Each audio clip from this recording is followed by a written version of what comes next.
हाँ भाई। सभी को आदाब, नमस्कार, सत श्री अकाल।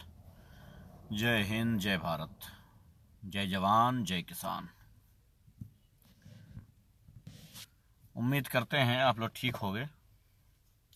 उम्मीद पे दुनिया कायम है। मुझे पता है कि आप सब हद से ज़्यादा बदतर हालत में हैं, लेकिन फिर भी मजबूरन ये कह रहा हूँ कि ठीक होंगे। खासकर आज मैं उस टॉपिक पे बात करूंगा जो टॉपिक इस टाइम चरम सीमा पर है। जी हाँ, मैं बात कर रहा हूं रिंकू हत्याकांड और तरन्नुम हत्याकांड पर, जो कि आप सबके लिए बहुत ज़रूरी है। कैप्शन डाल देता हूं ताकि कुछ लोगों को पता चल जाए। आप लोग अगर शेयर कर देंगे तो अच्छी बात है, नहीं करेंगे तो और अच्छी बात है।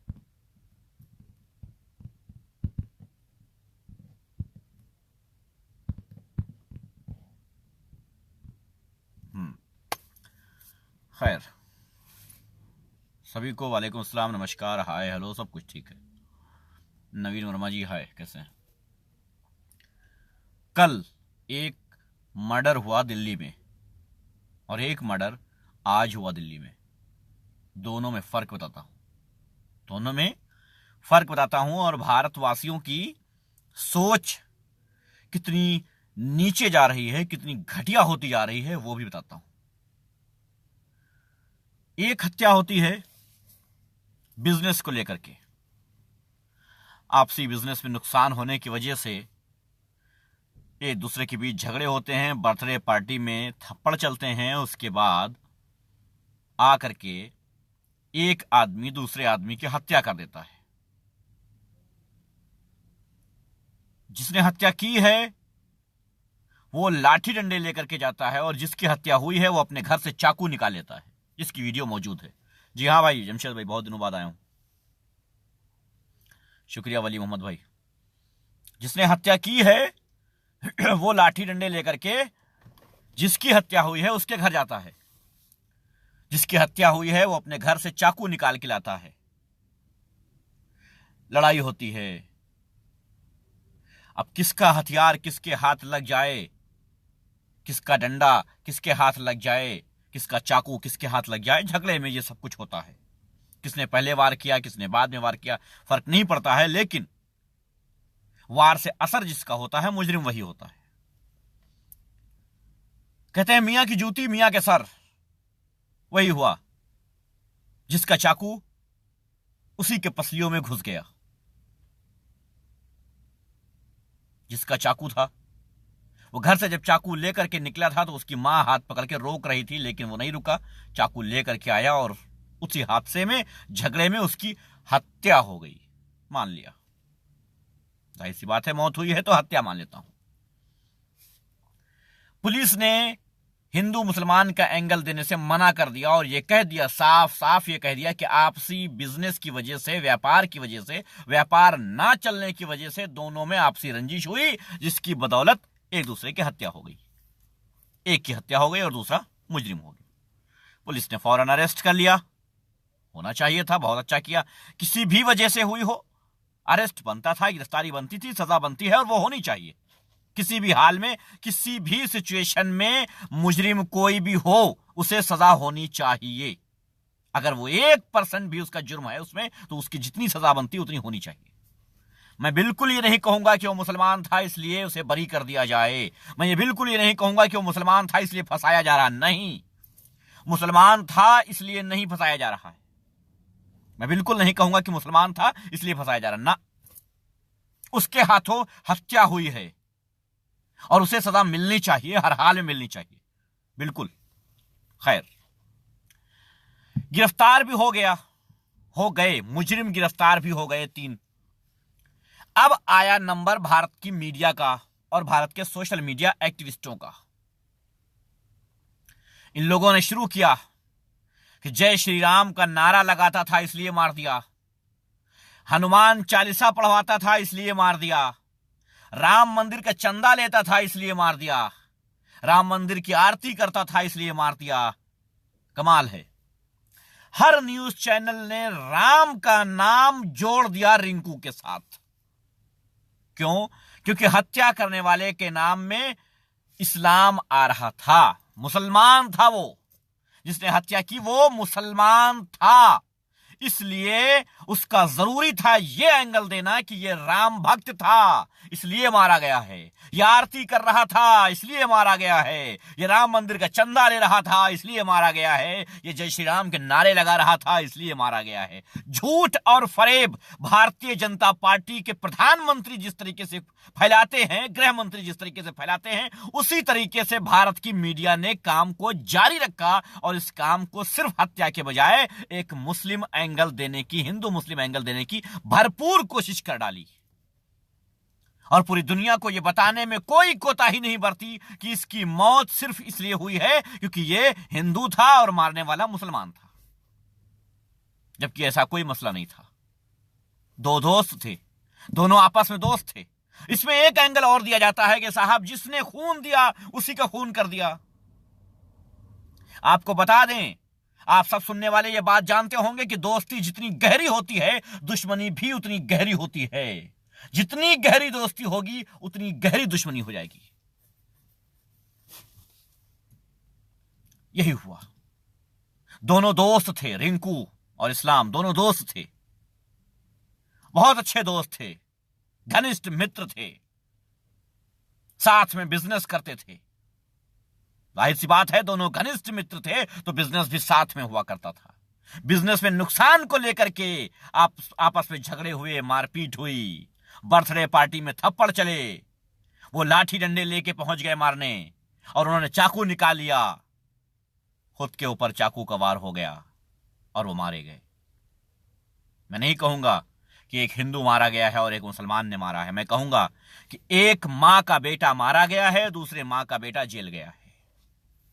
मैं ये कहूंगा कि एक दोस्त की हत्या हुई है, दूसरा दोस्त जेल गया है। इसलिए याद रखना, ज्यादा कहीं भी ज्यादा किसी तरीके से गुस्से में जब भी हो तो खामोश हो जाया करो, कहीं किसी से लड़ने मत जाया करो। कब कौन सी अनहोनी हो जाए कोई भरोसा नहीं। तुम तो डंडे लेके गए थे, तुम्हें नहीं पता था कि मर्डर हो जाएगा, हत्या हो जाएगा, मारपीट के चले आएंगे हाथ पैर तोड़ के, बस यही सोचे थे ना। अब देखो, खैर, ये जिसे समझना चाहिए वो समझते नहीं है, मुझे कोई फायदा नहीं। कहने मैं लाइव आना कम इसलिए कर दिया हूं क्योंकि दुनिया पे असर नहीं पड़ता है, हमारे देशवासियों पे असर नहीं पड़ता है, तो बोलने का कोई फायदा नहीं होता है। और खास करके मुसलमान कौम पे तो बिल्कुल असर नहीं होता, मैं बेझिझक कह रहा हूं। मुस्लिम पे बिल्कुल कोई असर नहीं होता है क्योंकि समझाते समझाते थक जाओ, लेकिन इनको फिरका परस्ती से ही मतलब होता है। खैर, कोई बात नहीं, आगे बढ़ता हूं। एक ये मसला हल हो गया कि एक आदमी ने हत्या कर दी, जिसको हिंदू मुस्लिम का एंगल देकर के पूरे देश में सांप्रदायिक माहौल को भड़का दिया गया। पूरे देश में यह हो गया कि एक हिंदू का मर्डर हुआ है और मर्डर करने वाला एक मुसलमान है, और वो और कोई मुसलमान नहीं बल्कि वो मुसलमान है जिसकी पत्नी को उस हिंदू ने खून दिया था। खैर, चलिए दूसरे हत्याकांड पे पहुंचते हैं, जिसको कोई नहीं जानना चाहता है, कोई नहीं समझना चाहता है, कोई नहीं सुनना चाहता है। उस पे चलते हैं। तरन्नुम हत्याकांड जो आज हुआ। मुसलमान लड़की थी, जैसे वहां एंगल दिया गया है, अब मैं यहां एंगल समझाने की कोशिश करता हूं। हत्या दोनों है, लेकिन फर्क समझाने की कोशिश करता हूं कि दोनों हत्याओं में फर्क क्या है। हत्याओं में फर्क यह है कि वहां मरने वाला हिंदू था, मारने वाला मुसलमान था। यहां मरने वाली मुसलमान थी, मारने वाला हिंदू था। तरन्नुम नाम की एक लड़की, हिना उर्फ तरन्नुम नाम बताया गया है। तरन्नुम नाम की, हिना नाम की एक लड़की थी, या ये एक लड़की थी। उम्र उसकी 31 साल थी। मुसलमानों, अपने कान से एयरफोन निकाल लेना और या फिर एयरफोन कनेक्ट करके सुनना, ताकि बाहर की आवाजें ना सुनाई दें और मेरी बात तुम्हारे भेजे से टकराए, और जरा से तमीज सीख लो। जरा सी तमीज सीख लो। मैं जो कह रहा हूं वो सुन लो, समझ लो, जान लो। 31 साल की एक औरत थी जिसका नाम तरन्नुम था। लड़की, औरत, कुछ भी, लड़की थी। 21 साल के एक लड़के के साथ उसका अफेयर चल रहा था। 31 साल की लड़की का 21 साल के लड़के के साथ अफेयर चल रहा था। लड़के का नाम सुमित था, लड़की का नाम तरन्नुम था। लड़के को पता चला कि इसके घर में 15 लाख रुपए रखे हैं। 15 लाख का बहुत किस्सा सुना होगा आपने। हमारे भी 15 लाख बाकी पड़े हैं। एक है, उसके साथ मेरे 15 लाख बाकी पड़े हैं, आज तक मैंने नहीं मांगा, दे ही नहीं रहा है। चोर आदमी है, दे ही नहीं रहा है मेरे 15 लाख, क्या करूं मांग के। खैर, सुमित के भी 15 लाख बाकी पड़े थे, कहीं बाकी थे 15 लाख। एक चोर है जो सबके 15 लाख लेके भाग गया है। सुमित के भी 15 लाख बाकी थे। अब वो 15 लाख तो मिले नहीं। उसे खबर लगी कि तरन्नुम के घर 15 लाख रुपए रखे हैं। एक फिल्म आई थी, लव, सेक्स और धोखा, आई थी ना, एक फिल्म आई थी, वो शायद देखा होगा आप लोगों ने, लव, सेक्स और धोखा।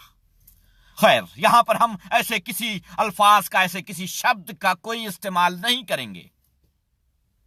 हम यहां पर लव जिहाद भी नहीं कहेंगे, क्योंकि लड़की मुसलमान थी और लड़का हिंदू था। अगर कहीं लड़की हिंदू होती और लड़का मुसलमान होता तो कयामत कर लेता।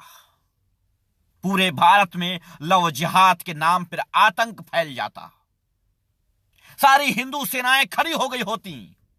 खैर, ये बात मुसलमानों को समझनी चाहिए, जो निहायत ही फरेब में अपनी जिंदगियां जी रहे हैं, निहायत ही फरेब में। मैं फिर बता देता हूं, मेरे लाइव ना आने की वजह जो है वो ये है कि आप सब बातों को ना समझते हैं, ना किसी को समझाने के लिए वीडियो को शेयर करते हैं, ना वीडियो को किसी दूर से तक पहुंचाते हैं, और ना उस वीडियो का मतलब खुद निकाल पाते हैं। खैर, कोई बात नहीं, मैं फिर बता देता हूं, 31 साल की, 31 एज, 31, और लड़के की एज 21, 10 साल का डिफरेंस, फर्क। लेकिन खैर, लव स्टोरी चलती रही। आगे क्या हुआ मुझे नहीं पता, लेकिन हत्याकांड में जो सुमित ने एक्सेप्ट किया है पुलिस स्टेशन में, जो सुमित ने बताया है, वो यूं है कि सुमित और उसके दो दोस्त मिल करके उसके घर पहुंचे, उसकी हत्या की। मैं ठीक हूं चंजीत दास जी, कैसे हैं आप? उसके घर पहुंचे, उसकी हत्या की। उसके बाद उनको पता चला कि अभी सांसें चल रही हैं।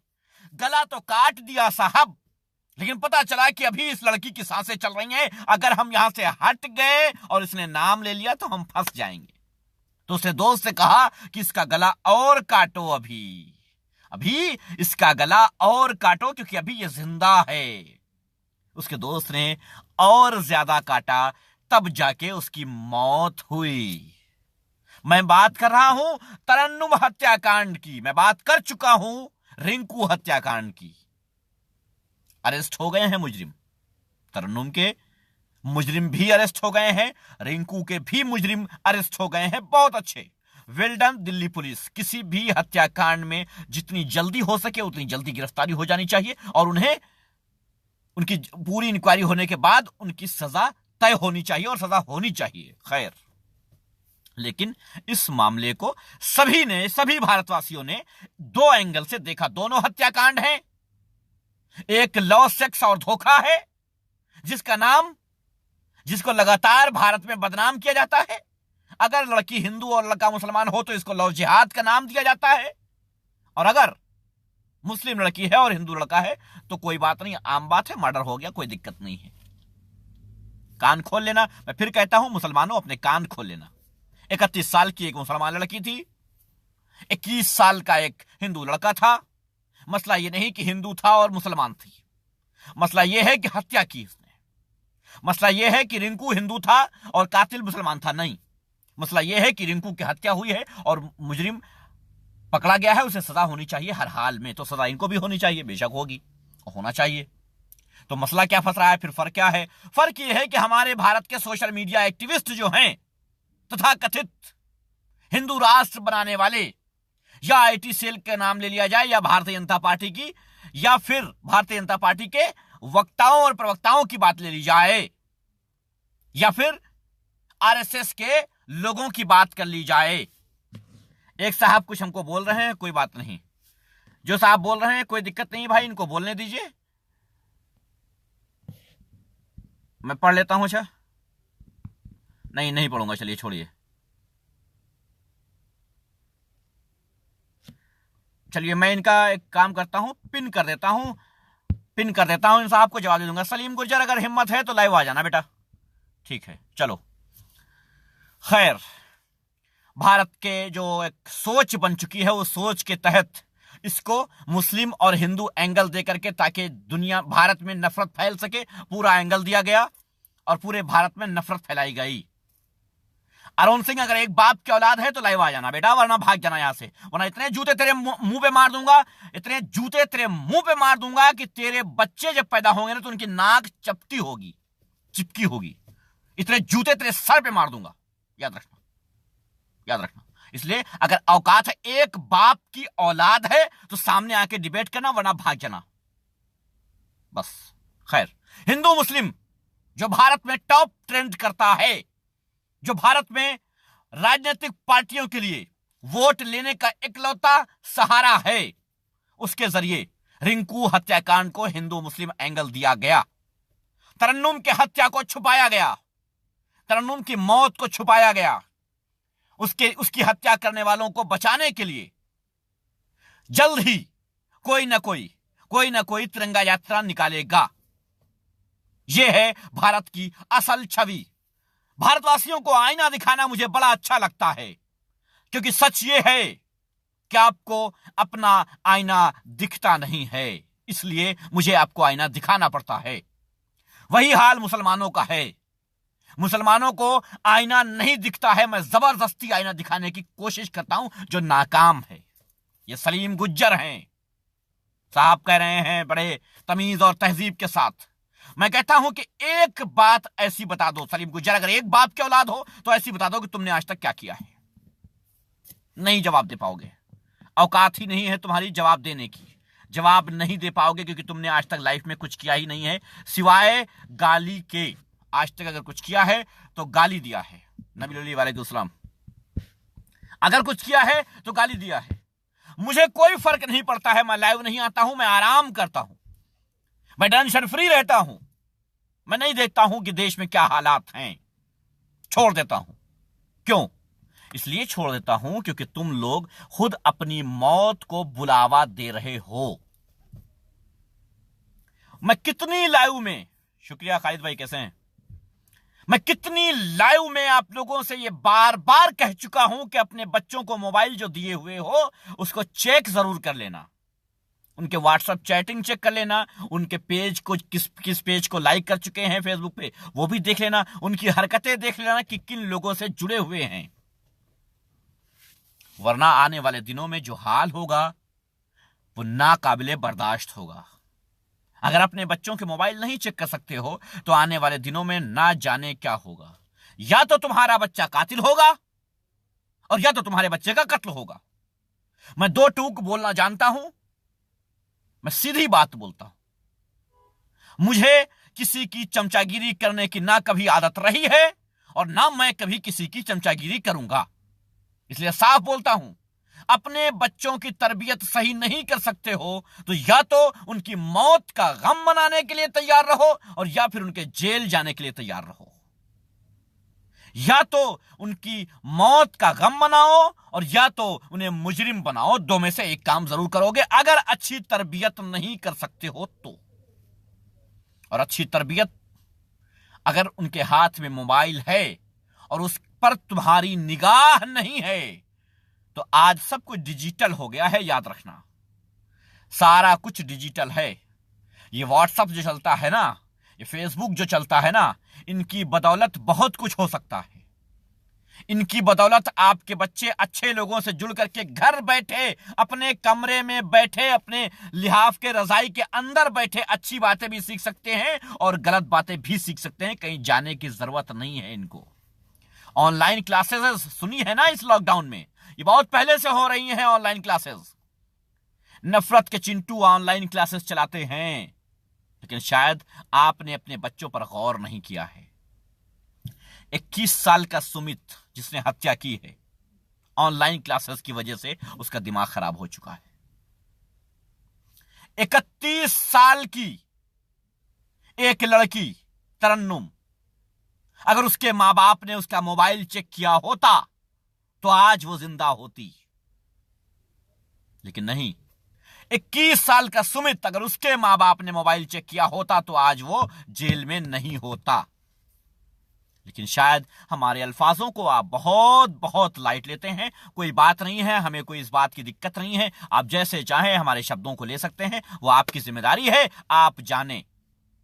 लेकिन अगर अपने बच्चों का मोबाइल आप नहीं चेक कर सकते हैं, वो किससे बात करते हैं, किससे चैट करते हैं, उनके व्हाट्सएप ग्रुप किसके साथ हैं, वो किसके साथ जुड़े हुए हैं, वो क्या कर रहे हैं, क्यों कर रहे हैं, कैसे कर रहे हैं, अगर ये आप नहीं कर सकते हैं तो यकीन मान लीजिए कि आपके बच्चे न जाने अगले कदम पे क्या स्टेप उठाने वाले हैं।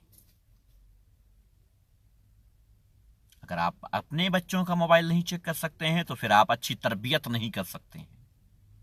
बड़े से बड़े स्कूल में पढ़ाना है, अच्छे से अच्छा कपड़ा पहनाना है, अच्छे से अच्छा खिलाना है, सब कुछ ठीक है, सब बेहतर है। लेकिन इस डिजिटल दौर में जब घर बैठे ट्रेनिंग होती है, आपने कभी सोचा है कि घर बैठे आपके बच्चों को पढ़ाया जा रहा है, वो कैसे पढ़ जाएंगे?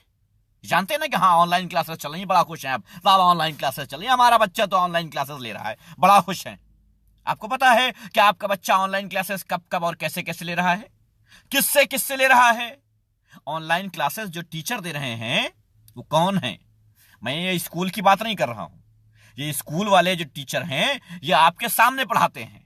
जब आपका बच्चा ऑनलाइन पढ़ रहा होता है तो आप बैठे होते हैं, आप देख रहे हैं कौन से सब्जेक्ट पे बात चल रही है, कौन सा सब्जेक्ट पढ़ाया जा रहा है। लेकिन जब वही आपका बच्चा अपने कमरे में चला जाता है, फिर वो ऑनलाइन क्लासेस किसके साथ उसकी शुरू होती हैं ये आपको नहीं पता है। और जब तक आप ये पता करने की कोशिश नहीं करेंगे, आपके बच्चे कभी सुधर नहीं सकते हैं। आने वाले माहौल इतना खराब होने वाला है कि आप रोने वाले हैं। मैं सबके लिए कह देता हूं, हर हिंदू मुसलमान सिख ईसाई के लिए कह रहा हूं, मेरे भारतवासियों अब भी समझ जाओ, अब भी समझ जाओ, मेरा कोई फायदा नहीं है। आप अपने बच्चे का मोबाइल चेक करोगे, मेरा कोई फायदा नहीं है, नहीं चेक करोगे मेरा कोई नुकसान नहीं है। लेकिन देख करके तकलीफ होती है कि ये ऑप्शन था मगर हमने लोगों से बताया नहीं, शायद उनके जहन में आया नहीं, और जिसकी वजह से उनके बच्चे की हत्या हो गई और उनका बच्चा मुजरिम बन गया। लेकिन नहीं, क्या करें साहब, कितनी बार आपको ये समझाएं कि अपने बच्चों पर खास ख्याल रखना चाहिए आपको, लेकिन नहीं साहब, आपके समझ में नहीं आएगा। मैं फिर वही कहता हूं कि देश का माहौल अभी बिगड़ा नहीं है।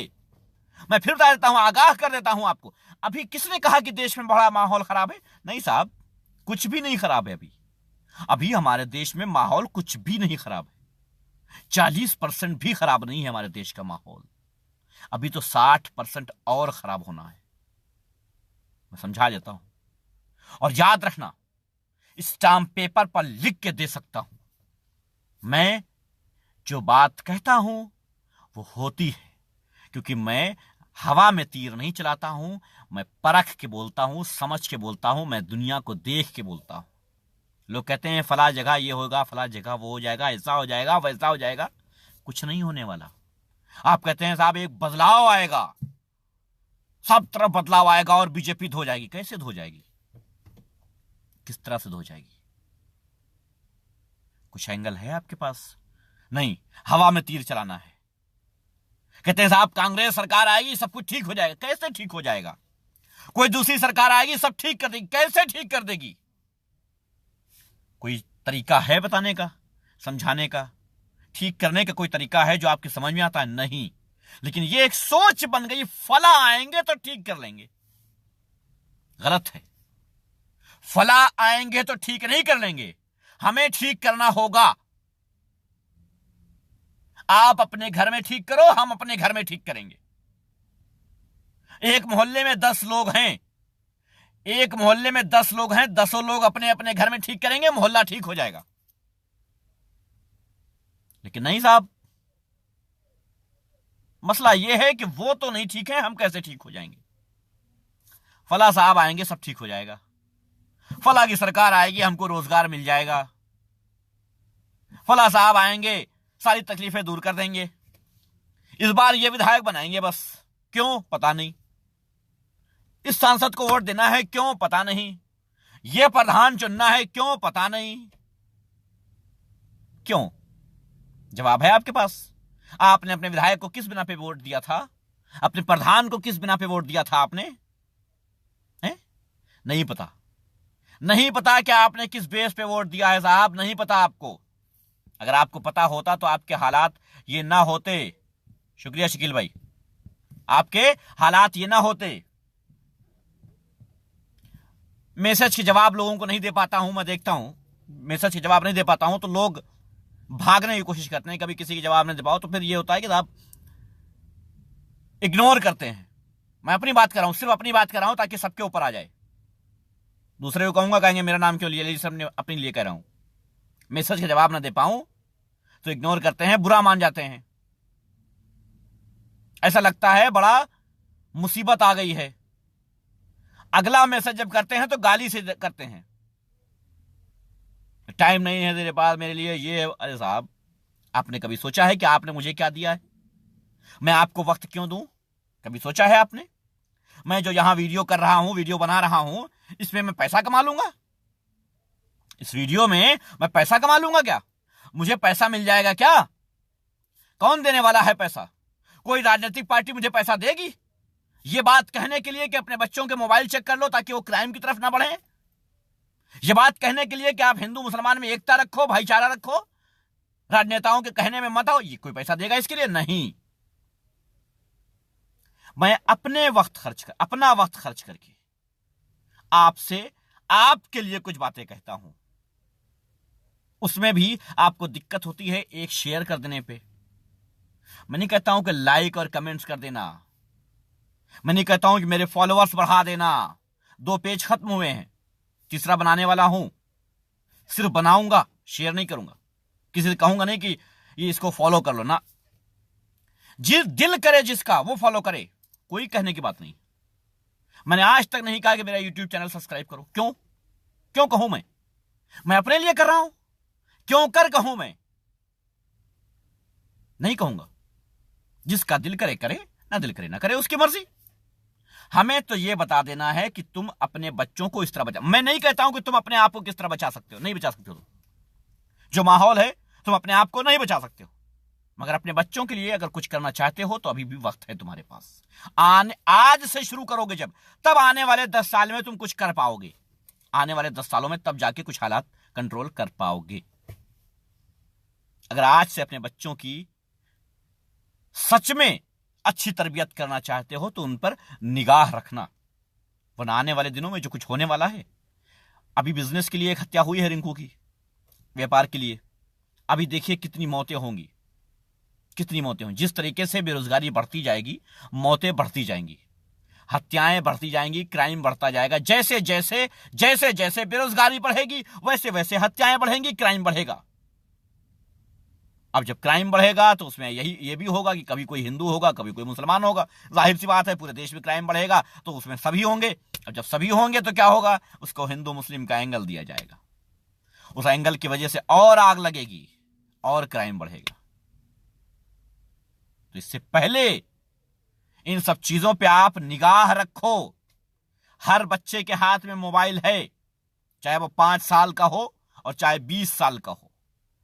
मां बाप के लिए बच्चा बच्चा होता है। ये मत कहना कि मेरा बच्चा 18 का प्लस हो चुका है अब नहीं देखूंगा। नहीं, अब निगाह रखो किसके साथ है, कहां है और किसके साथ चैटिंग करता है, किसके साथ बात करता है।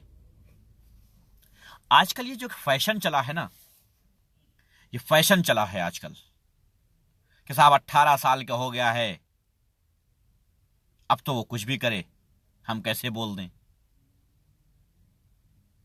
18 साल के बच्चे का जब एक्सीडेंट होता है तो बाप उसको हॉस्पिटल ले जाते हैं कि नहीं? 18 साल के बच्चे का जब एक्सीडेंट होता है हॉस्पिटल ले जाते हैं तो बाप खर्च करते हैं कि नहीं? 18 साल का बच्चा जब रात में घर नहीं आता है तो मां बैठ करके इंतजार करती है कि नहीं? तो फिर ये कैसे कि 18 साल का हो गया है मोबाइल नहीं चेक कर सकते? ये कैसे हम मान लेते हैं कि नहीं साहब हमारा बच्चा बहुत अच्छा है, हम कैसे चेक करेंगे, नहीं हो तो बहुत शरीफ है।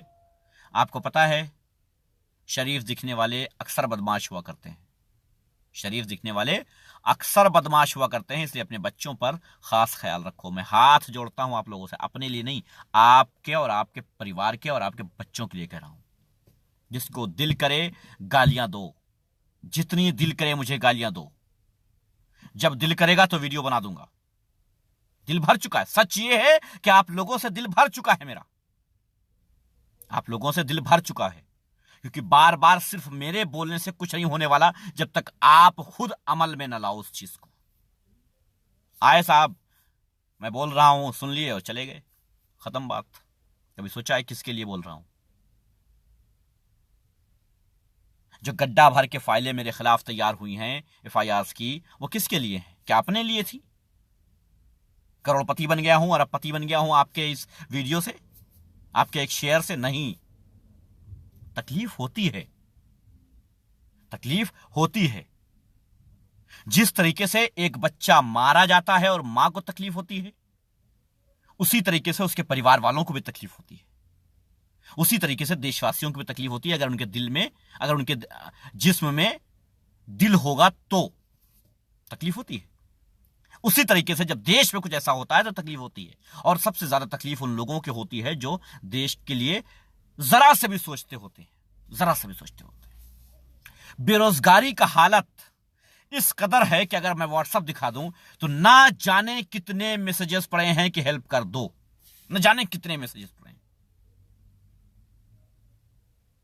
और सबसे ज्यादा उसमें कई मैसेज ऐसे हैं जो बच्चों की हालत खराब है, उनके लिए दवा का, इलाज का पैसा नहीं है।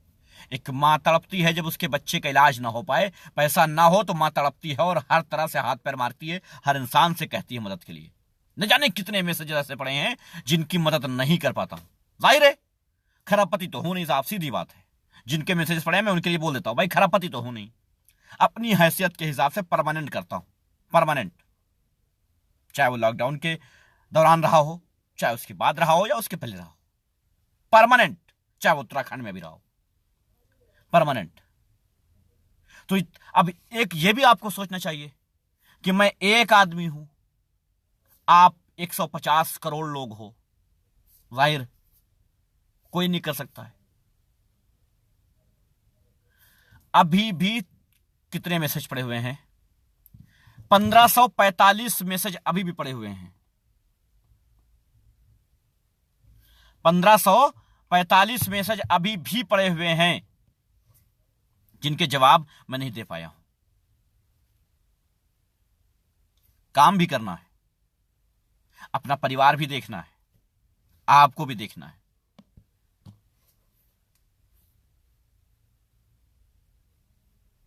शुक्रिया कीर्ति अरोड़ा जी, बहुत शुक्रिया।